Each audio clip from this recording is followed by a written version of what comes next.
Pledge allegiance, followed by, led by Emily. Pledge allegiance to the flag of the United States of America and to the republic for which it stands, one nation under God, indivisible, with liberty and justice for all.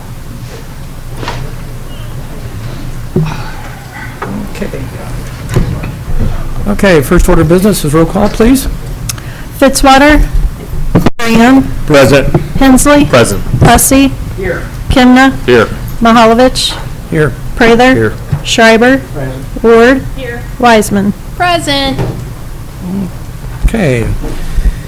The order of business today is to finish up the budget presentations by Planning and Protective Services. Good. Parks, ready? Good. And any other miscellaneous funds? It's up to the pleasure of the committee whether or not we want to continue on with parking lots and those kind of things, but otherwise, that's what's on the agenda tonight. Any comments needed? Let's go ahead and start with Mr. Sanders. And you had sent us an email. Will you go over that as well? I will refer to it, yes. Okay, yes, very good. I was trying to save a long, lengthy PowerPoint. If you notice, that email was dozens of pages long with just photographs and surveys, so yes. Okay. Go ahead and proceed. I believe y'all are familiar with my department. We basically have 4 divisions, and I will try to go through the individual budget items that are numbered up there with page numbers on each slide when appropriate. I think I have the PDF page number if you need it. With that, I will start. I have 8 more slides. Except my clicker's not working, Grant.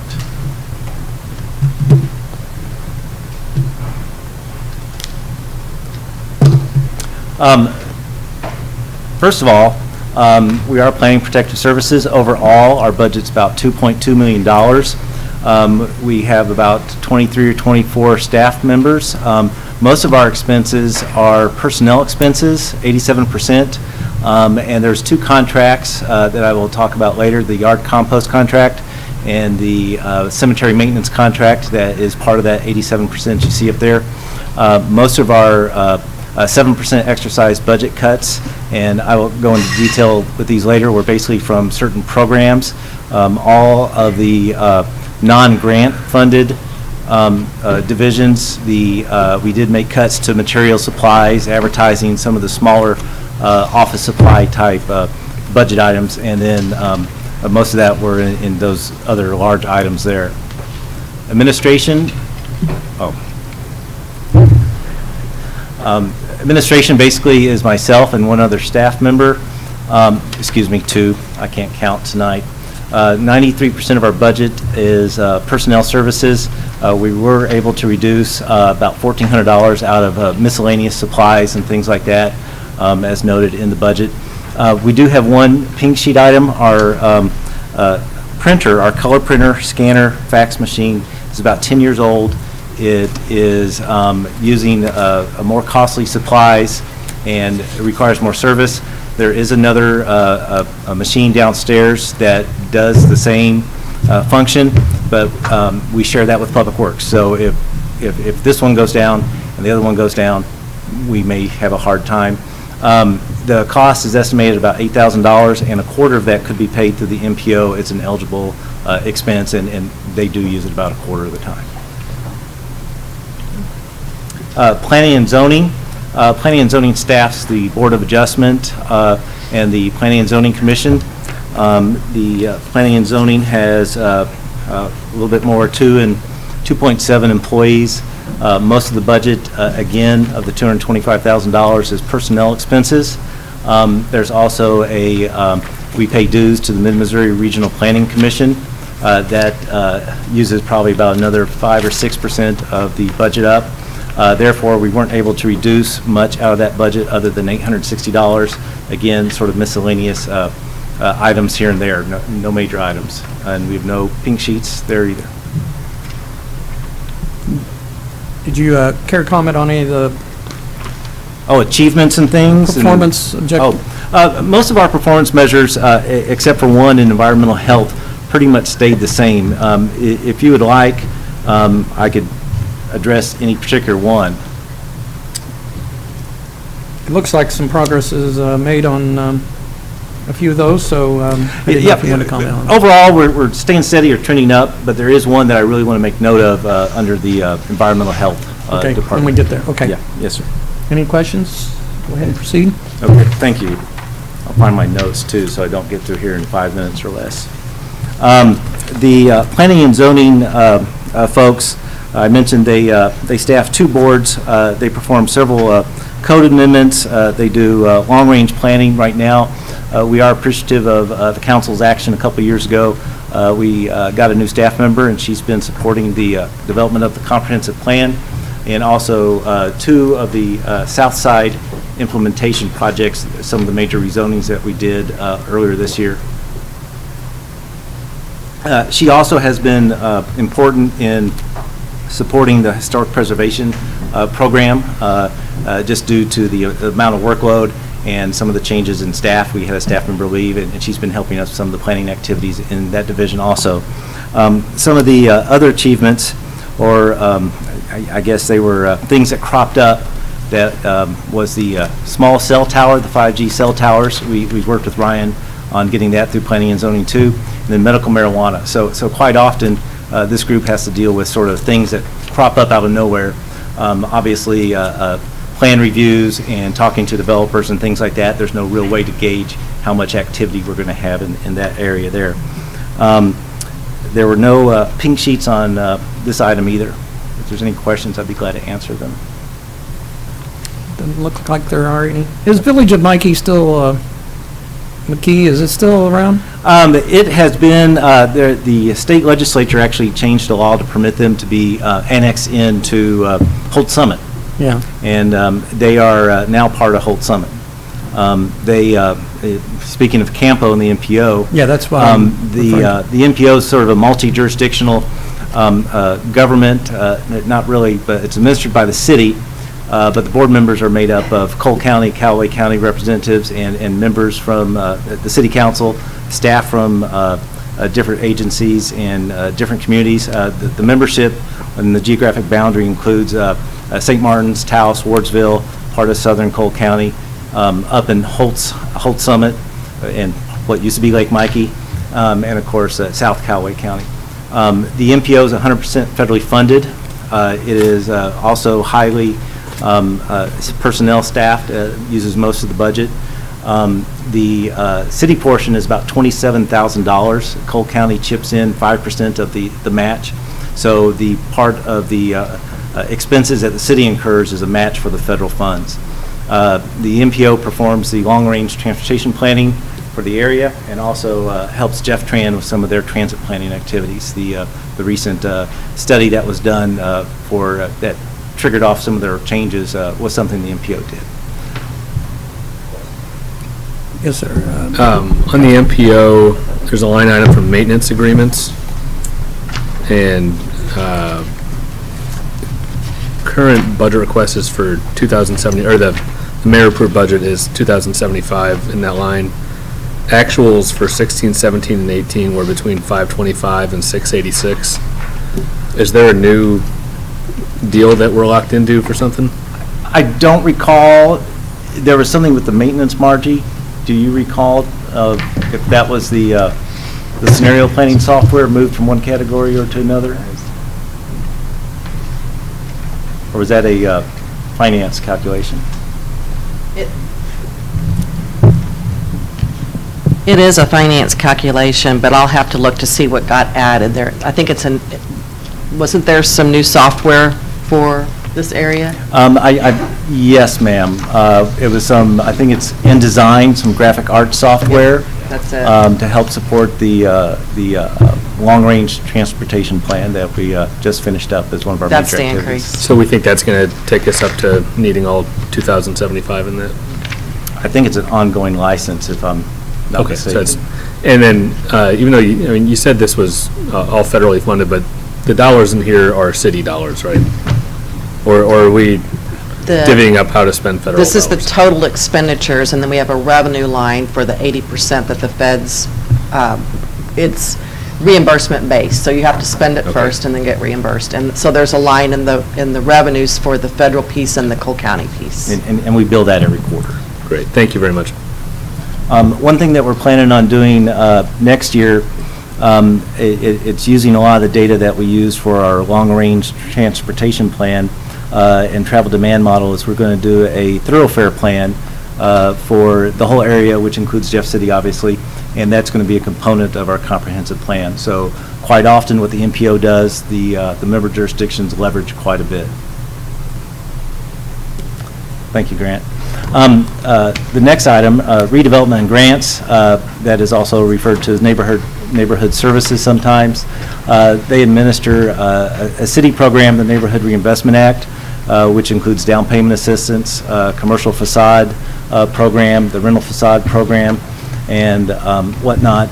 We also manage the solid waste contract with Republic and deal with relations with that, Ripple Glass, and also the Household Hazardous Waste Program.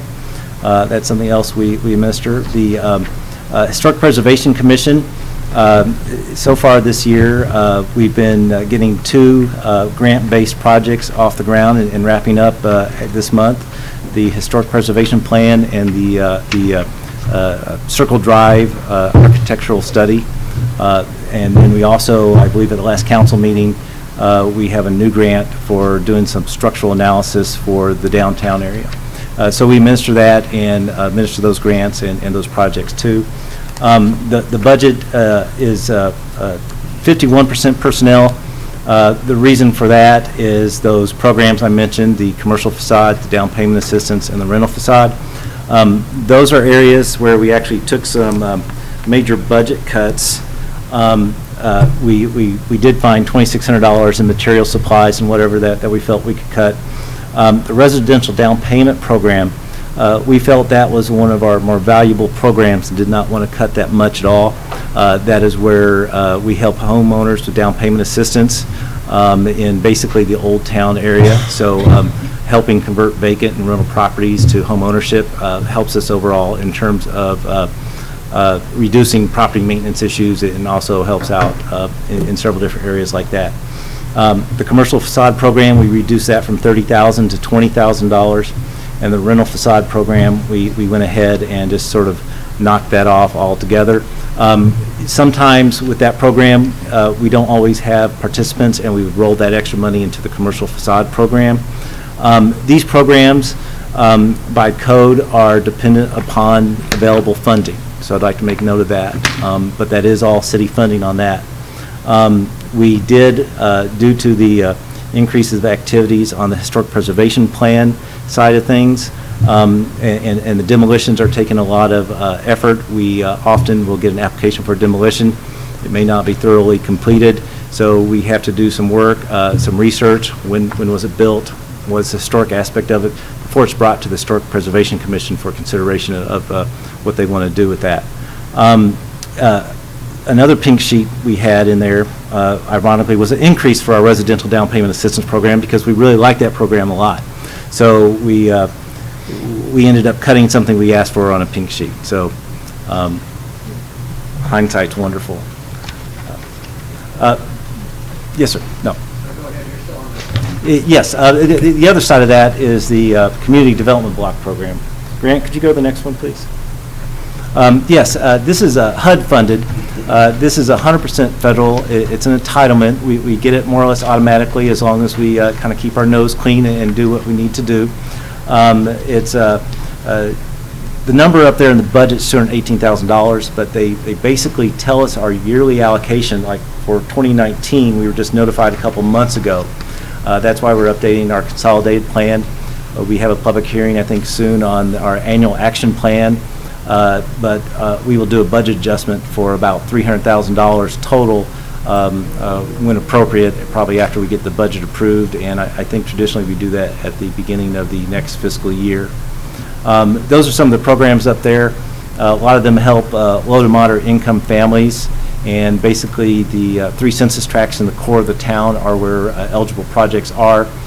We've done some sidewalk projects under public improvement. We provide emergency assistance. We help with homelessness projects and programs, and some rehab for code deficiencies or energy efficiency programs. And we can pay for salaries out of that, and in the budget, we have about $61,000 of personnel cost in there. Yeah, Council Lady Ward. Circling back to the previous slide, the rental facade program, didn't that begin like 2 years ago? That was, we always had the commercial one, but the rental one is one of our newest programs, I believe. Let's see, I have some numbers here. 16, is that what it was? Okay. I have, I think you're correct. Well, my We information goes back to added 2016, and basically, we've helped out over the past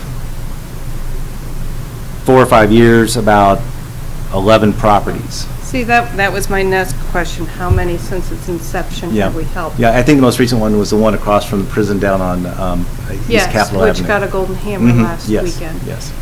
Which is, I see that particular program is really helping our old neighborhoods, which really need extra assistance.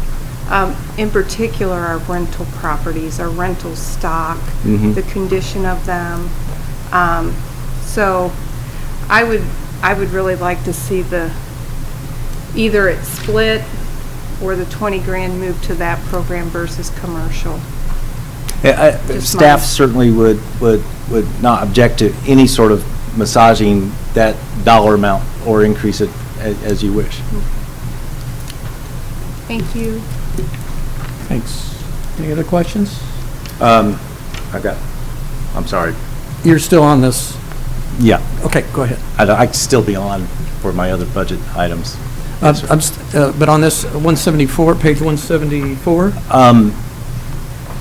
I was on the next one, actually, the community development block grant one. Yeah, which is 184. 184, yes. Yeah. Yeah. Okay, I'd like to go back to 174 before you're done. but Oh, go I'm ahead. sorry. Well, the performance objectives there, performance, to me, it's, were you going to mention the compost site? It seemed like you said you was going to mention. Under environmental health. Oh, that's under That is environmental. actually. Okay, because you yeah. have number of compost site participants under this performance. Originally, in the transition a few years ago, the cemetery and the compost was supposed to move over into neighborhood services, but given the workload, we kept it in environmental health. So it is, the compost and cemetery is still sort of managed, those contracts, and the board is managed under environmental health, but that performance measure is erroneously in the neighborhood services. So I apologize about that. I didn't even realize Yeah, it's kind of, so would you rather talk about when we talk about compost? Yes. Those 3 or 4, okay, Yeah. well, I'll hold that thought. Go ahead and proceed. Okay, thank you. That was basically it on the community development block grant. The next one under property maintenance, neighborhood services is property maintenance. A large portion of our budget, again, is personnel services. In the 7% reduction exercise, some of the things that we do is when we identify nuisances, is we will notify the property owner, and if they do not correct the nuisance over a period of time, we will actually abate the nuisance. We only abate the nuisance about 2% of the time. In my email to the council, I noted our performance over the last several years. In 2016, we had just approximately 1,100 nuisance violations. In 2017, we upped that to about 3,200. Last year, we had about 4,100 that we wrote up. And so far this year, I believe we're actually on today around 4,100, and we anticipate being able to notice up about 5,500 to possibly 6,000. That's due to several factors. One is the software that you all approved a couple years ago. We got that up and running. That helps us out quite a bit. Another is the actually things that you did in terms of some of the code changes that helped us out. Knowing where the landlords are helps us identify and contact them. some of the dangerous building activities that are currently under consideration with the council that will be addressed, I believe, on Monday. We changed the nuisance ordinance regarding weeds, the definition of weeds. Believe it or not, that's helped us out. And the habitual offender section of the code in Chapter 18, where we included abatements as some of the items that would ultimately trigger more severe, I shouldn't say severe, but a higher penalty once those do get to court, when there are 3 certain types of infractions, of which having the property abated for a nuisance is one of. So we think those have made people more aware that they do need to maintain their property, and that's also provided us to actually be out on the street more, the software to identify these. So similar to my last question, the software you just mentioned, is that the maintenance agreement line item that's in here? I believe that's probably the bulk of it. It should be around It's right around 13. $13,000, I think, is Okay. just for that software. So that's all definitely accounted for in a contractual amount that we're required to pay? Okay, thank you. So the abatement, it was hard for us to do, but we actually cut that down from $15,000 to $10,000. In our pink sheet, the annual actual expenses or abatement costs that we incur is averaging about $37,000 a year. If you notice, we have a pink sheet there that if you, our original budget number of 15 and 22,725 would have been that magic average number that we're actually spend each year. What we do is we rob from our demolition budget each year to do the abatements. Obviously, accumulation of trash, weeds, and things like that are more noticeable, and we can address more of them with that money than a demolition of a house. In doing that for the past several years, we have, I think, in our pink sheet, 7 or 8 properties, and our queue goes back about 3 years. 2016 was the latest, not latest, but the longest time ago that we had a dangerous building. Let me back up. 2016 is the furthest back building that we have on our list to demolish. Quite often, we have to choose based on how much money we have. We have one that we think will cost about $60,000 to demolish. That was a hoarder's house. It's down on High Street, so $110,000 was requested in the pink sheet to bring up that to $150,000 altogether, which we thought might put a very large dent, if not address most of those that we have actually incurred, had a hearing on declaring the building dangerous. So it's hard to also cut our demolition money, but we figure we still have $20,000 in our budget to move over to abatement and have to seek out funding in the future for demolitions. These are not tornado-related demolitions. These are ones that are already in the queue. So my question would be, would you anticipate the need going up as a result of the tornado? Yes. I hate to throw around numbers because we're actually impressed with the citizens taking care of a lot of their buildings already. We've been tracking some of the data. I don't have it in front of me. Before I went on vacation, we were just sort of ballparking possibly 40 demolitions that the city might do. We're not sure how much those would cost. You know, if it's just a matter of scraping off some debris that's left on the property, that's different than having to take down a house that is real close to an adjoining house. So we really don't have a good estimate on the cost of what that would be. There's also the chance that we might be able to do several at once, which would give us the economy of scale on demolishing some of those. But we'd have to go through the process on those, and those would be eligible for federal reimbursement also. So, in light of what you just said, you're proposing a budget that cuts demolition by 20 and then asks it back in the pink sheet. We didn't know we were going to cut it from 40 to 20 when we did the pink sheets, but those would only going to address the ones that we have identified through the dangerous building hearing process. Those are not related to any of the tornado damaged properties. Any questions? Okay, let's continue.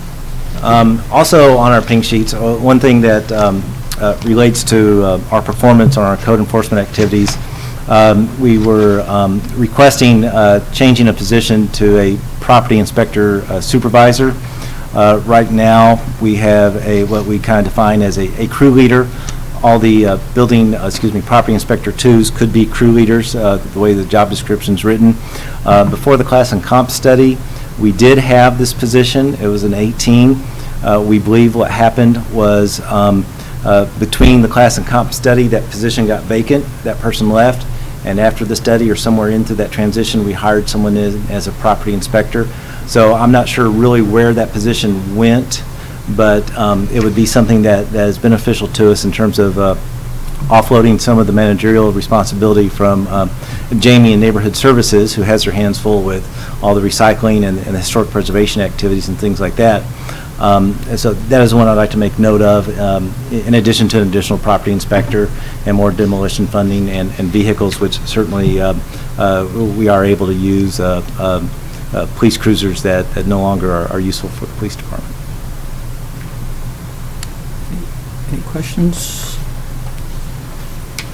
I'd say that the numbers you provided in your email are pretty informative, so I don't know that we need to look at the performance unless you have something to add there. No, I would like to note that we do publish all those numbers. We have an annual report on our webpage, and when you get the city employee newsletter monthly, we do publish sort of a year-to-date, and we break that down by the type of nuisance abatements that we do notice up and whatnot like that. So it's very informative. There's a real detailed spreadsheet in there that you can look at. Just like to make note of that. Grant? Here we go to the compost. Council Lady Ward. Quick question. You said we have 4 demos that we're sitting on? Actually, we have, I think, I can 6. think of 3.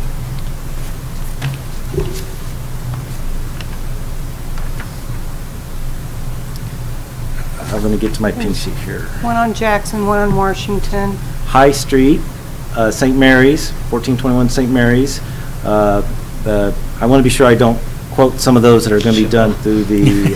That's okay. How well, many... we do some in the Community Development Block Program, too, so... So how many... How long is it before we demo these? Because the ones I'm thinking of, you know, we're going on several years here that they still are sitting there, and then we have the expense of that property and, you know, our staff having to mow and clear and... Exactly. The longer we sit on them and then the homeowner walks away, we do have to maintain that through abatement. So we're doing that up on Capitol Avenue quite a bit. We have to maintain them being secure, boarded up quite often. Those aren't slated for demo yet. We do have several that are, and I was wondering why it's taking so long for them to come down. Because we if keep transferring the money from the demolition fund to cover abatement cost. Which, by the way, the abatement cost, in the pink sheet, you'll notice that we put down the annual amount that we have in budget, the annual amount that we actually spend, and then also the annual amount that we recover. So far this year, we spent $25,000 on abatements, but we have recovered through previous abatements $53,000. So the abatement process doesn't really cost money because we recover a large portion of it in addition to the administration fee. So I would propose that the abatement fund is really sort of inefficient to reduce because we recover most of those funds. Gotcha. Okay. Thanks. You're welcome. Now on to the one with the compost in it. Environmental health, they do several things. They inspect daycares, they inspect restaurants. Several different divisions, including them, will be called out if there's a fire at a restaurant over the weekend for inspection so they can open back up. They inspect food trucks and events out where there may be vendors. They also inspect nursing homes and things like that too, but the majority of it is restaurant inspection. They also manage the contract for the compost. You see the personnel expenses are about half of the $490,000, but the compost contract is $194,000 a year. 2 years ago, it was about $230,000, but we had a new contract start at the beginning of this fiscal year. We also have cemetery maintenance. That's under contract too, to mow and maintain and do some light maintenance in cemeteries. Not necessarily tree removal, which sometimes gets us, but we were able to identify about $1,000 in miscellaneous expenses that we could cut in this item. One thing that we are doing this year, there used to be a mosquito control program. We sort of reactivated that due to the flooding. So we have gone out and sprayed in flooded areas, some of the areas where mosquitoes may be prone. We also have been doing larvicide. We were able to pull out the previous equipment. Central Maintenance did a great job of refurbishing it, and we bought some chemicals, and so we're doing that on a temporary measure too. Okay. One thing I would like to note, specifically on the performance measure for this one, you will note that there's an uptick in the number of violations found in restaurants. Depends on how you look at it. That could be a good thing that we're finding those, or a bad thing that they're occurring. Our response is we're going to continue with educating the restaurateurs and their staff. There's online training that we promote. We spend time with them regarding proper setup and managing their facility. So depends on how you look at that. Yeah, I was going to mention that, but having you mention that, I don't need to. There's several items on 174 that related to composting, but also with regard to waste conversion, that you've already covered that, right? That was under your... In terms of the diversion of the recycling materials? Yes. No, I'd have to look at that myself, actually. Are we at risk of any of these? I mean, we know we have a contract with Republic, and there are several. It said that the statement of the presentation was recycling is broken, and I'm wondering if any actions that are needed and if they're reflected in this budget. They're not reflected in this budget. I do not know if any actions other than empty, clean, dry. You know, clean recycling helps out Republic in terms of maintaining what little revenue they do get for the recycling. So having clean recycling is important. I do not believe we're at any risk of any tragic change in our recycling program.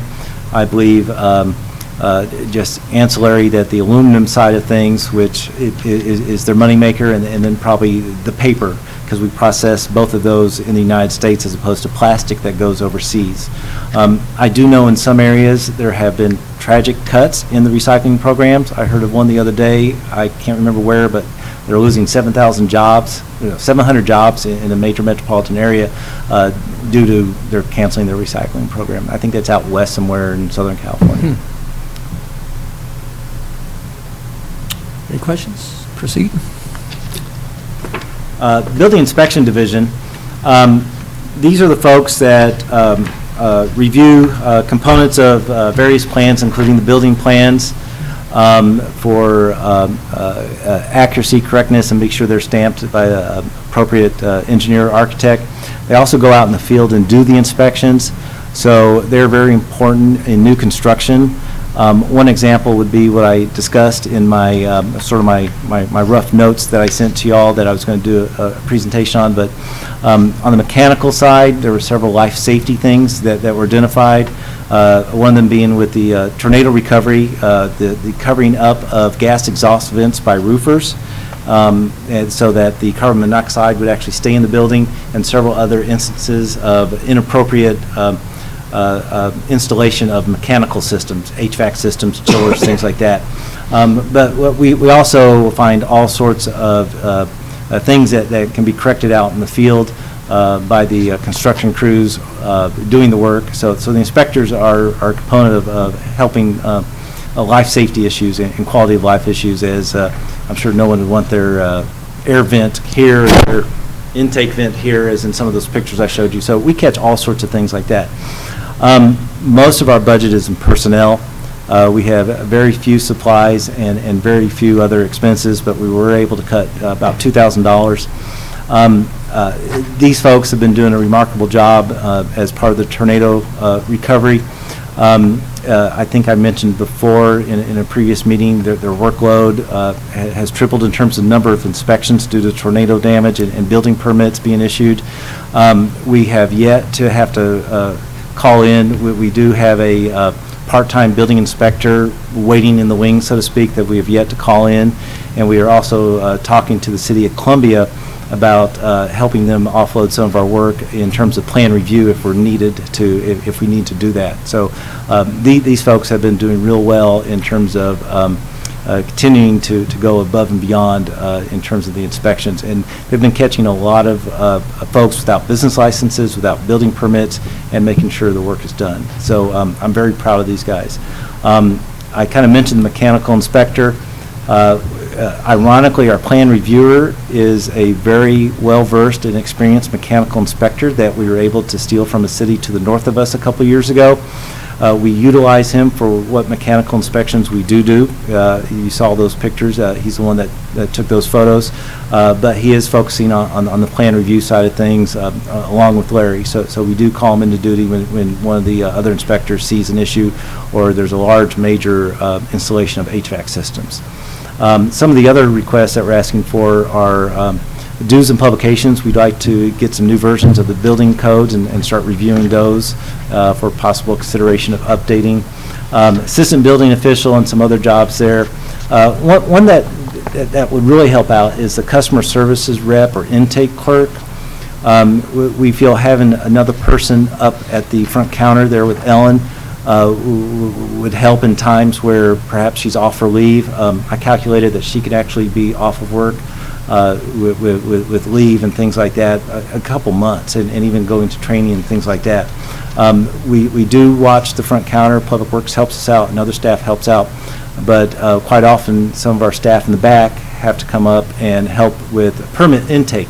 It just help with customer service. So I'd like to mention that pink sheet also.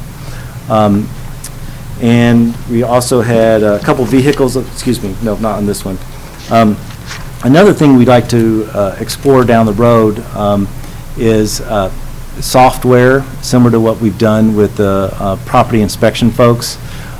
We have needs analysis up there. One thing we want to do, though, is, and we did this with the property inspection folks, is review the processes that we have, and there is an activity regarding that, but we'd like to get through that before we move forward with considering any software or hardware, but we have it on the budget as a heads-up item.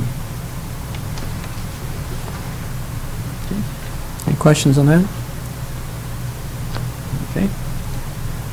And that's my final item, and I'd just like to thank the council for the support they've given us in helping move the gauge from being proactive the last few years into being, from being reactive to proactive, and the support we get from other departments too. We couldn't do it without them either. Okay. I'd be glad to answer any pink sheet questions or performance measure questions. Okay. Any questions for Mr. Sanders? Okay, Councilman Schreiber. What would be the responsibilities of assistant building official? Those would be multifaceted. Right now, Mr. Burkhart not only manages the division, which has 6 people, including himself, but he also does plan reviews.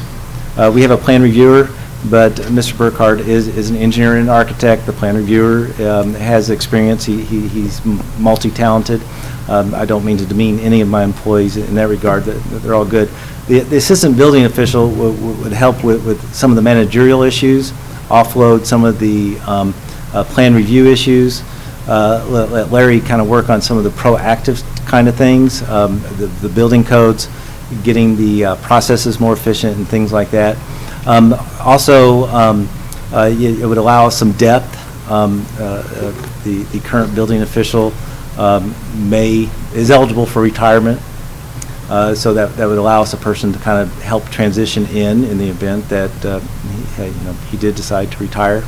Not that I want him to retire. Please don't retire, Larry. He's probably watching this now. But it would help give us depth and manage day-to-day operations. Thank you. Okay, I don't see any questions and any discussion. Thank you, Mr. Sanders. Looks like you're off the hook for a little while. Thank you. So, I think next up, Parks. So, Mr. Spalding, take it away. Well, thank you all. I'm a little worried here sitting in Marash's seat, so if you guys let me know if he throws something at me. I'd be more worried about being behind you. So the 2020 budget that you have before you is very little has changed compared to our 2019 budget. Total income and expenses of $8,721,377. The one big change, as you all have been with us, staff and commission along the way, is the $750,000 payment for bond repayment for the debt service on our bonds. So that's the one change, obviously, in our budget, and we couldn't be more excited to be moving that forward. The commission approved this budget back in June 11th. We, because of the bonds and what we were wanting to do, we worked pretty early on this one this year. We spent a good amount of time. We met with, our commission has a budget subcommittee. We met with them on 4 separate occasions because there was a lot of work to make sure this was going to work. Margie was a tremendous help for us along the way because this was such a new concept for our department. There was a lot of work not only to be done on this 2020 budget, but also, looking at the 10-year projection budget that I think you all have seen, just kind of how that bond repayment's going to look like 10 years from now with what we think our projections will be. A few things that the small changes that happened in our budget from last year. We've incorporated some of our smaller reoccurring expenses into our operating budget. Those things it would include small tools and equipment, rental skates, concession equipment, ropes, course inspection, and computer replacements. A lot of times we as a department had put those as pink sheet items, and we felt like that was more of a recurring expense, so we put that in our operating. One other little thing, beginning in 2020, our synchronized skating is an in-house kind of program, and so those revenues and expenses will be run through our operating budget and instead of the parents' clubs. So those line items were increased. To touch on the performance measures, we keep particular track of those. They're mostly positive. I think we're staying the same moving forward in a lot of areas. The one area that I think that we've spent a lot of time addressing because it's going to be very key to our growth, but you see a pretty good increase in our web presence, our online, our social media presence.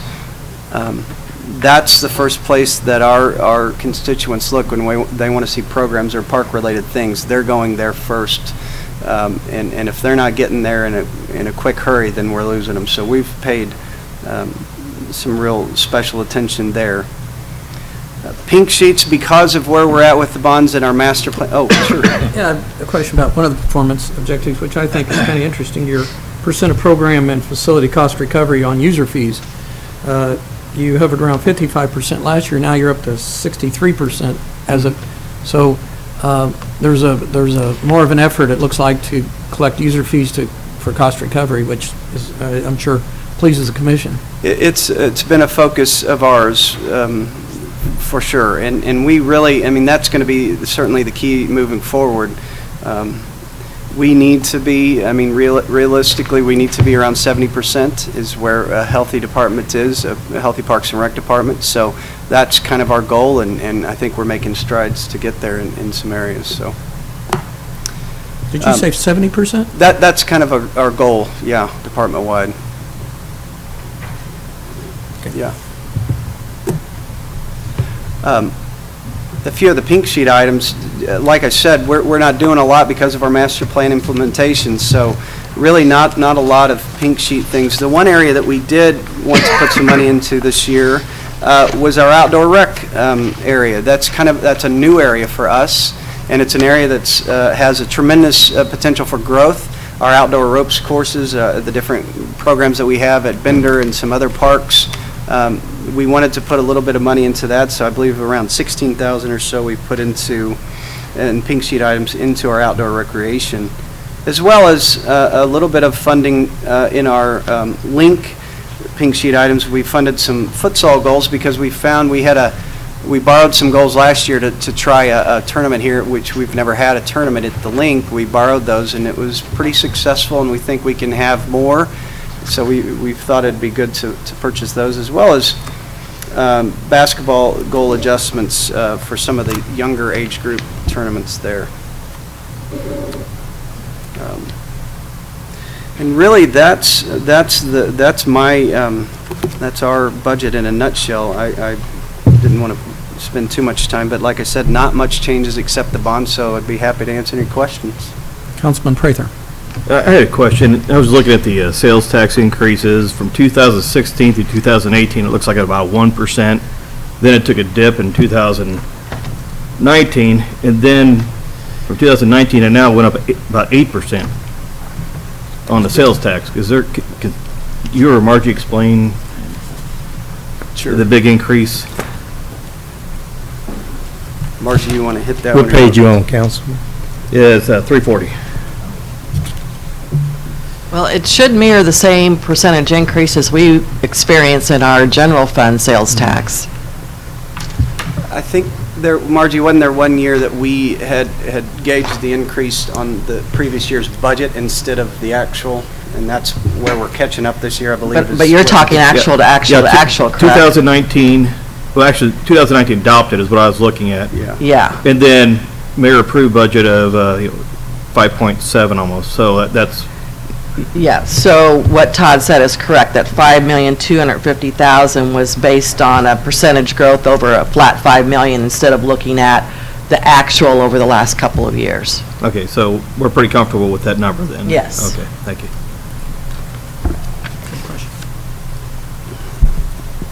Any other questions? And I think you did say the commission had reviewed this and approved these budget line items. They did. They worked very hard this year, especially. We spent a lot of time looking at numbers. Yes. Okay. You said you guys approved your budget, you said in June? June 11th meeting, June 11th. the commission approved this budget, yes. Okay. Any questions for Mr. Spalding? I guess we're good with that, and so we'll proceed on to miscellaneous budgets. Margie, can you help us out on those funds? Yeah, I'm just going to touch on some of those small funds, not spend a lot of time on it. Under your tab 3 of your book are the sales tax funds. And so the only sales tax fund that we have in a proposed budget for is the sales tax G. It starts on page 332. The $5 million revenue projection is something that we have just split over the life of the sales tax, even though we know the sales tax has been coming in a little bit more than the $5 million. Starting on, well, the bottom of that page, on page 332, are the projects that are proposed for the fiscal year 20 budget for the sales tab, based on the sales tax G, and it's a little bit less than the revenues because of some cash flow issues. We actually might cash flow some projects more in one year and less in others. So unless there are any specific questions about those projects, the department directors will probably have to give you more information on the specific projects, but you can see by line item those items that are budgeted out of sales tax G, those capital projects. Public Works and Planning, I think, gave us a really good outline of some of those projects under their department, and it shows that at times the county doesn't have any stake in it, but eventually it'll come around to where that agreement with the $5.5 million eventually even out. Correct. Over the 5 years, 6 years. Six. Is there anything we need to look at in prior years that are subject to gleaning? Is there anything that is subject to gleaning in prior year sales tax? We do have some open projects, but, I mean, we updated that, I think, last year. There's not a lot. And we can certainly do another update on that. Okay. You will not know whether there's any gleaning dollars until those projects are closed out. Is that Correct. what I gather? Correct. Okay. And then the one big amount that's moving forward, hopefully, and be used in future will be those monies that are identified in sales tax by name related to Adrian's Island, and that Greenway project will be moved over to that project when it's completed and used for maintenance, as I understand it, as the voters approved those in past years. The maintenance for the bridge is in parks, yeah. Yes. Yeah. So, okay. Any other miscellaneous? Under tab 4, we've got our two self-funded, our self-funded health insurance and our self-funded workers' comp. The first one is the self-funded workers' comp on page 334. The mayor-approved budget is $400,000 for the insurance estimate for payments, and then transfer out of the surplus to equate to the almost $494,000 budgeted for fiscal year 20 for claims and other expenses of administering the workers' comp fund. Councilman Prather. Did we find out what our increase was going to be for the health insurance? What percentage increase it's going to cost for us this year? I know we budgeted 5. Did we No. give an actual number yet? No, we budgeted 1.9% on the health insurance. Only 1.9%. So have we gotten the actual figures yet to tell us how much it is actually going to go up, or it's going to cost us, I guess is what I'm trying to get at? What percentage increase that we're going to have to incur as a city? Well, yes and no. I think Gail may have some specifics, so we're ready to talk a little bit about where we are on that, and that some of that relates to the self-funded health insurance that Margie was just talking about, so we can talk about that now? Yeah, sure. Sure. So our health insurance, we're self-funded. So there's two fixed costs in the plan. The fixed costs are the administrative services agreement that we have with United Healthcare, and they are basically our third-party administrator. They handle all of the claims. So if an employee goes to the doctor, a claim is sent from the doctor's office through United Healthcare, who pays that out of our funds, our self-insurance funds. So the administrative services contract is actually, those costs are going to go down slightly, only to the tune of about $20,000 savings per year. However, then our other fixed cost is the reinsurance. So we are self-funded up to the first $100,000 for any one claim. So if an employee is, or a member is injured, the first $100,000 of that we would pay for. Anything over $100,000, the reinsurance would kick in and they would pay the remaining amount of that claim. Could go up to $1 million. They would pay that. So that is our most expensive part of that, and that is going to see about a 36% increase, and it's also going to go up from $100,000 base to $125,000 base. So that cost increase is going to be about $250,000 increase. So then the rest of the cost of health insurance then is just the claims. So this year, we have been hitting at about 70% of usage. So in other words, if our premiums take in, whatever our premiums take in, we've been paying out in claims an amount about 70% of that going out in claims. That actually is very, very good. But that is only on our standard claims. We do have some high claims that have hit the reinsurance, and if you include those, then it goes up to about 90%. Does that all make sense? Is that clear as mud?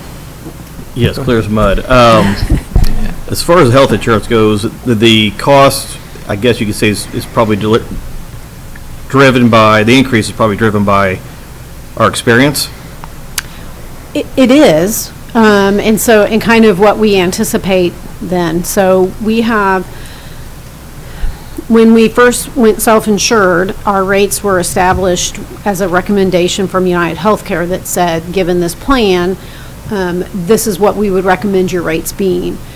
So we do that. Keep in mind then we've put premiums in, and then we pay claims out of that and our fixed costs out of that. So that goes into any balance remaining, then goes into our self-insurance fund, right? Our self-insurance fund, our goal has been to get that to $1 million. Right now, we're at about $800,000, which actually for a very immature plan, I mean, we've only been doing this, 3 years, is actually very, very good. We are certainly we took a hit this year on our reinsurance going up, and we're obviously going to take a big hit on our reinsurance going up again next year. So since we set those initial rates, though, our rates have been going up based on the amount that's budgeted. So, for example, I think last year we had a 4% increase in the budget, so the rates went up 4%. And that would be the city's cost and the employee's cost. So given a bad year or some experience that negative, like you said, I mean, it could certainly have an impact on that self-insured part of that fund.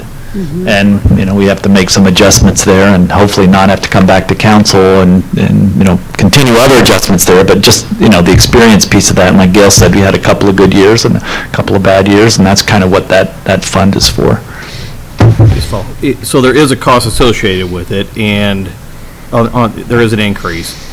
And usually employers have a decision to make as to whether they're going to absorb some of it themselves or pass it along to their employees. You said that in the past you've done like a 2% or something like that to the employees. That's built in? Well, we do to the employees the same amount that the city assumes in the budget. So if this year there's 1.9% in the budget, so the city's portion would go up 1.9% and the employee's portion would go up 1.9%. Right. But as far as the overall increase of 36%, we're going to absorb that in the balance that we have. Yeah, but keep in mind, the 36% is only the increase to the reinsurance. Right. Okay, that doesn't mean there's a 36% increase to the administrative services contract with United Healthcare or to the claims. Right. And of course, the claims is totally what is unknown. I'm just saying that there is a cost associated with it. It doesn't necessarily have to go to the employees, but I'm saying that there is a cost that we are incurring as a city. Okay, that's all right. Thank you.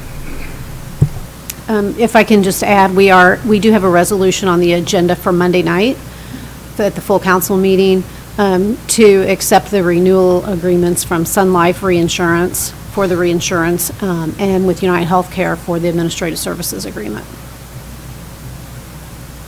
And part of that really is just the timing with their needs and our budgeting process. So this is really just an opportunity to say, yes, this is where we're headed for Sun Life in this particular example. So. Right, and then we'll set the actual premiums once the budget's approved and we know what's in the budget for increases.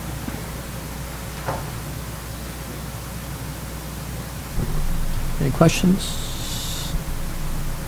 And so the self-insurance for the health insurance, if you look at page 337, you'll see that in 2016, there was $60,000 added to the fund.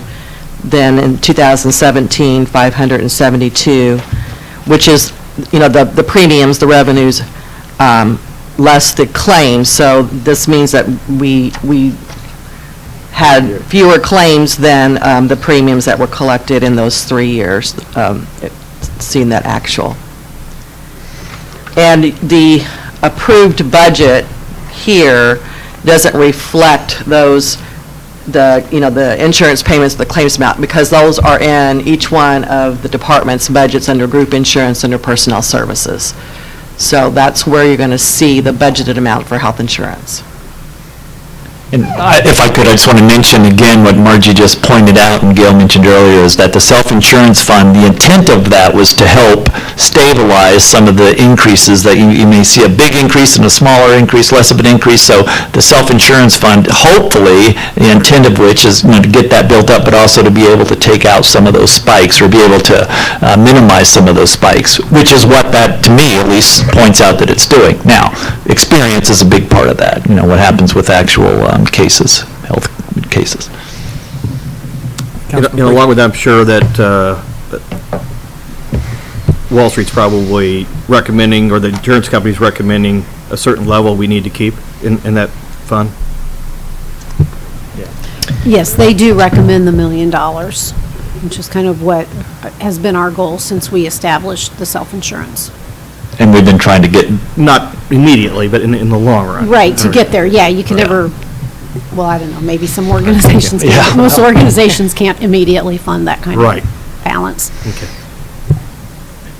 Good question. Okay, any further questions? Does that conclude the... And then the last part of it is under tab 6. We've got a few funds we can go over pretty quickly. The Jeff City Veterans Plaza Fund, that's outside the police building, just has some interest for revenues, and then we've got some maintenance and repairs and bricks there for the expenditures of $2,000. The Police Training Fund,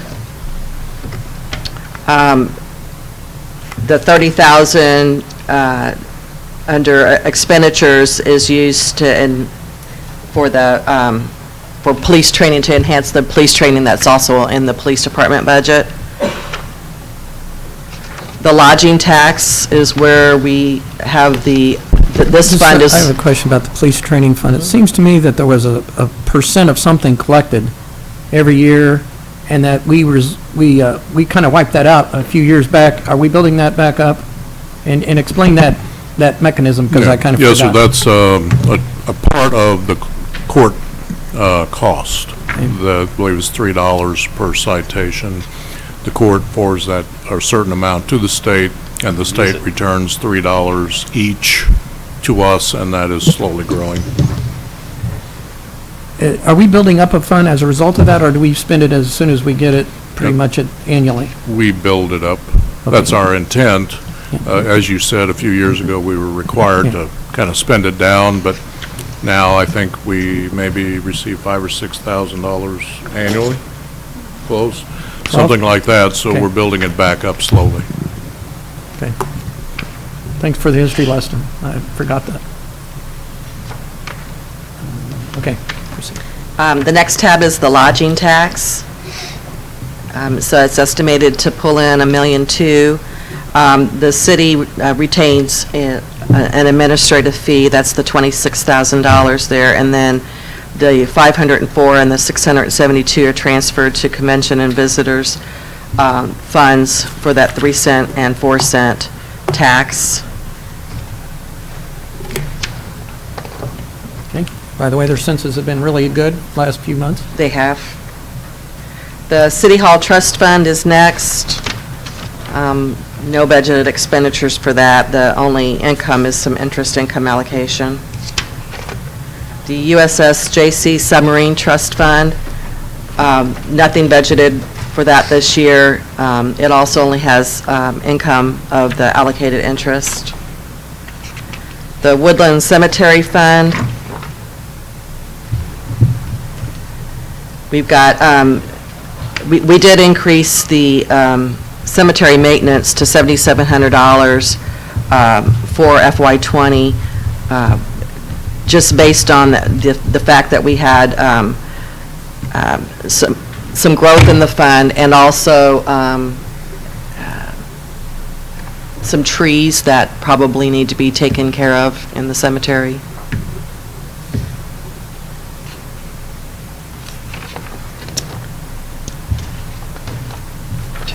And then the last fund is under tab 7, and it's the TIF fund. And this is just an estimate of the revenue and costs for administering our TIF projects in the city.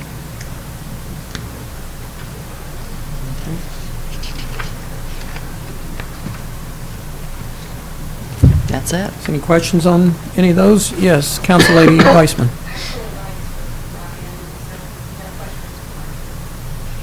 Have you concluded? Yes. Okay, then go ahead with your question. Ryan, would this be a good time to bring up the pension request by the city attorney? Or not city attorney, I'm sorry, prosecutor. That's good, yeah, that's a good point. Sure. So at Administration Committee yesterday, City Prosecutor Galen Carver made a request for a part-time prosecutor clerk.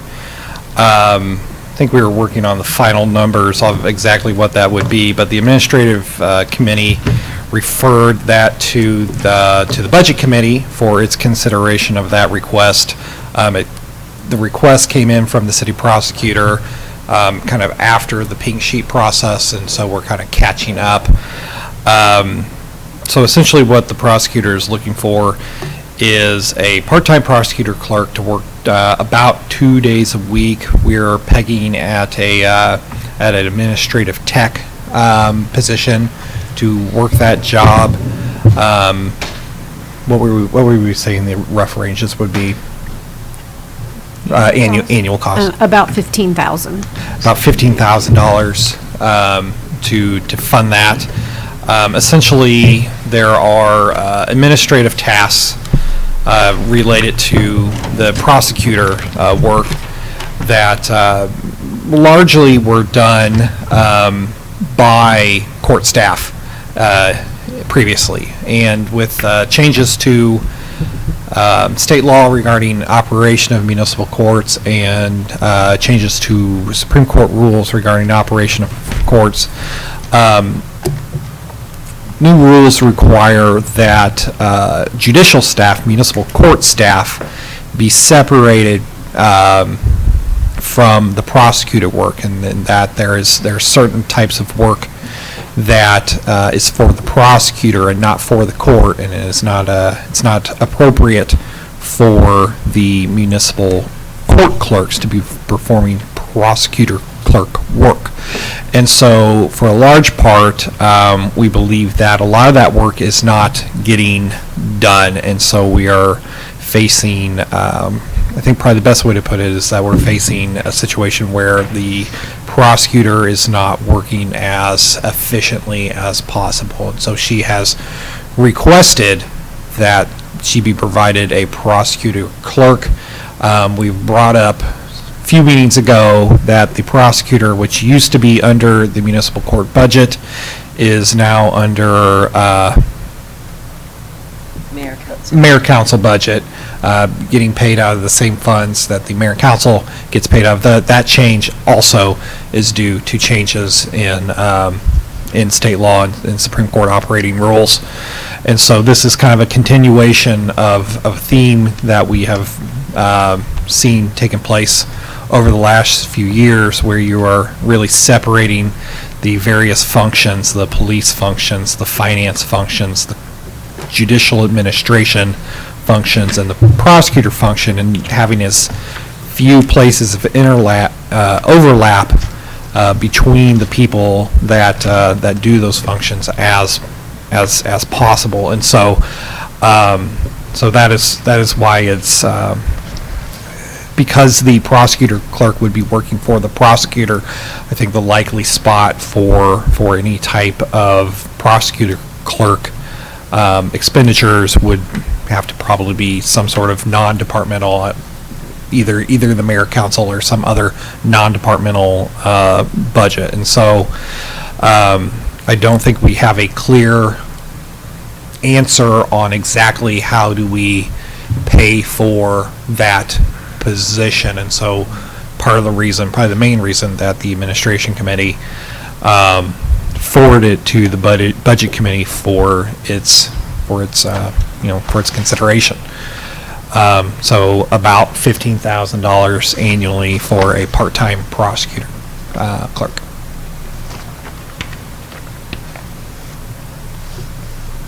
If, is this a pink sheet to be considered during this budget process? Yes, I think that is the appropriate way to consider it.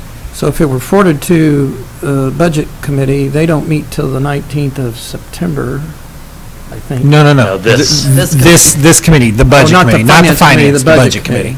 Oh, okay, so, thank you for that. You're it. clarification. You're it, okay, it's here. Okay, I'm sorry. Yeah.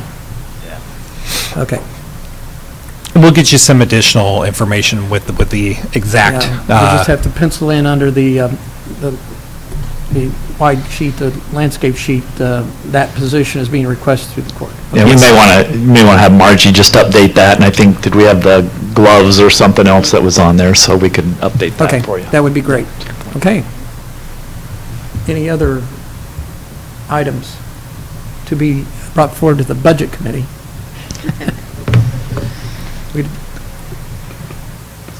I don't see any, so I think what we're prepared to do is to have any Budget Committee discussion with regard to our presentations. I would think that we're probably maybe not ready to finalize the budget tonight, so we may have some requests from staff. And I do want to say, having gone through the budget each year, it seems to me it's more clear to me now, after 8 of these, than it was after the first year. But I so much appreciate the staff's work and the description, the overview, the purpose statements, the goals, the performance objectives. If it helps you as a management tool, it certainly helps me to describe a little bit, to understand a little bit more what goes on. I also like the significant changes in initiatives. That was very helpful in terms of summarizing. So the good work you've done isn't going unnoticed, and I certainly appreciate it. It makes our jobs a lot easier. Are there any other just general comments? Okay. Not from us that I know about. Okay, so the desire right now is to have any kind of discussion, and we can actually start on the parking lot tonight, maybe not interactively, but we could have that or discussion, or we could move to adjourn. It's a pleasure of the Budget Committee. Boy, I didn't think of one.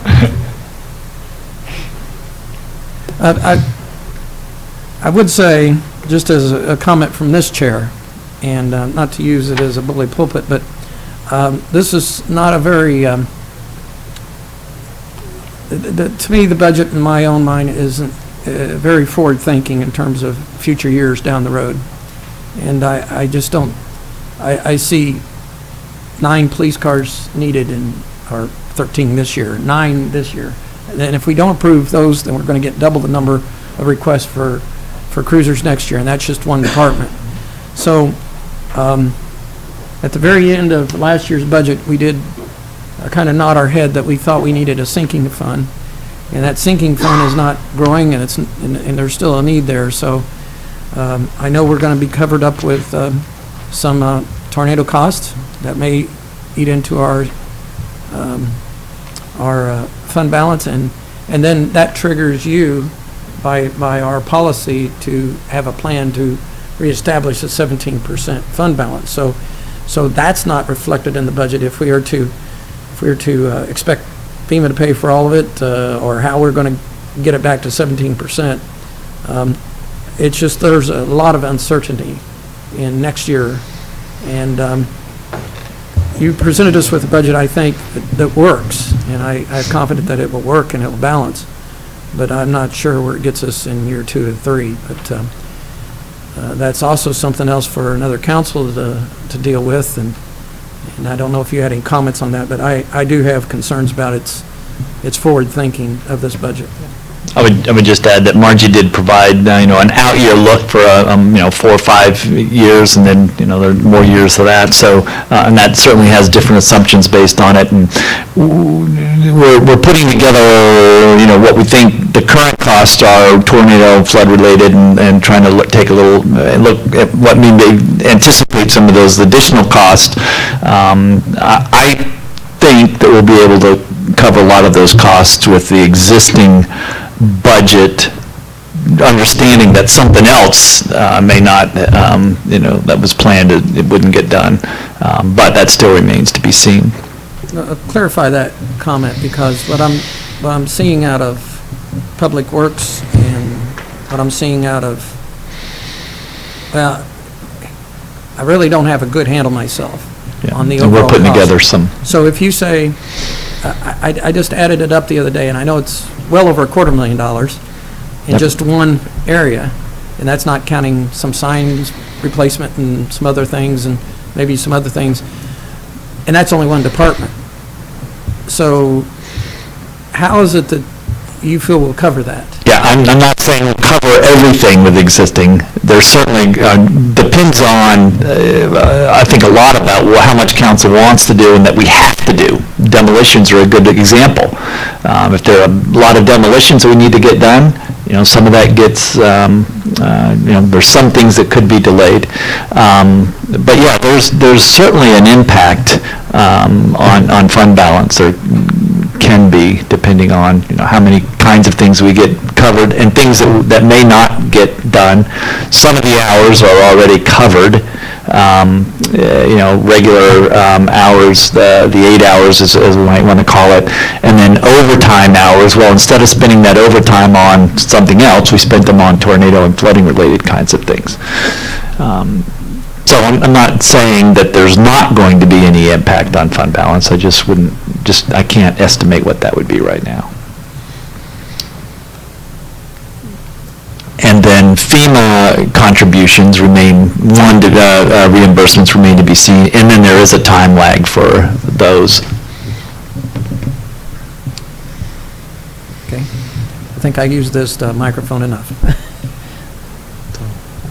Yes, Well, Councilman I guess I would just counter that a little bit. I appreciate staff's budget. I would argue that the staff have been forward-thinking. It's just the revenues are not there to match the needs they have. They haven't hidden the fact that they have a variety of needs, capital needs, vehicles, staffing, those sorts of things. It's just that revenues are not there. I appreciate the fact that the police chief is not hiding the fact he has 13 vehicles that are at this mile level, and that Mr. Sanders hasn't hidden the fact that he could use multiple staff to achieve success in his department. To me, that is forward thinking. The challenge we face, and I discussed this with the mayor today, was our revenues collectively do not provide us with the resources that we may need to match the expectations of our community at times. And so the bigger conversation to have isn't necessarily about where do we shave a little bit of money here or there to fund a certain item. It's a larger conversation about prioritization and what can we do to generate more revenue to provide what our citizens expect in terms of paved roads, sidewalks, abatements, demolition, a quick response for a building permit, adequate, police vehicles that aren't approaching 150 to 200,000 miles, sufficient fire equipment to meet the demands of the department. I don't have a good answer. I think you all have done a great job providing perspective on what needs to happen on the operations of the city. You don't control revenue. None of us in this room directly can force people to purchase more things. I don't have a clear answer to that question, but it strikes me as that is the central budget issue that's going to have to be addressed in this community to figure out where it goes in the next 10 to 20 years, is how do we have revenue to match what the expectations of this community are. I couldn't agree more. I'd like to add to that. And revenues, that's fine, everything, and we hope that we can get them. But at the same time, we need to be prepared to look at the expense side of things too, and decide what we can afford to do, what we can't afford to do. So it's got to be done at the same time. Does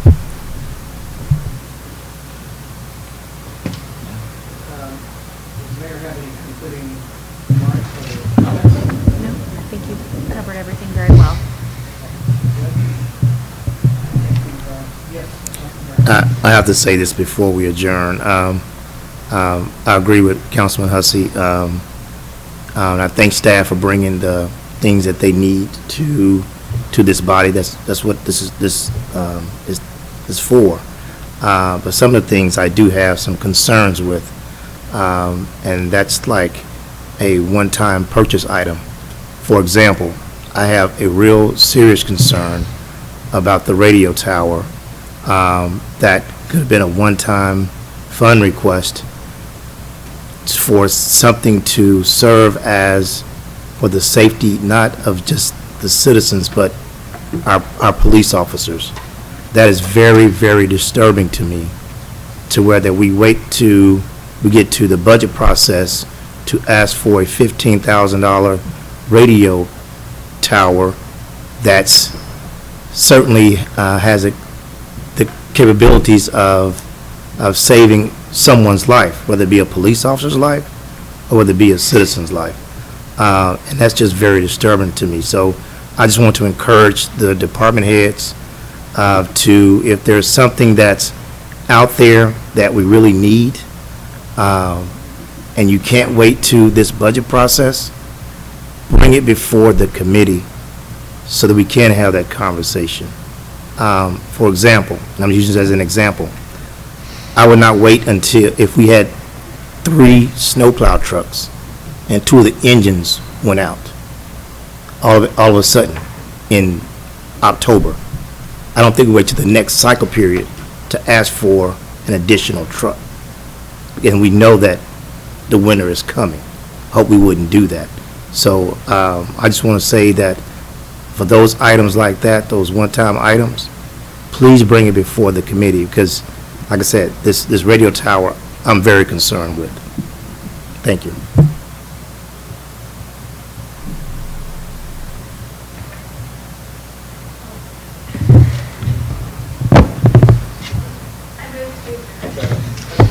Okay, all those in favor say aye.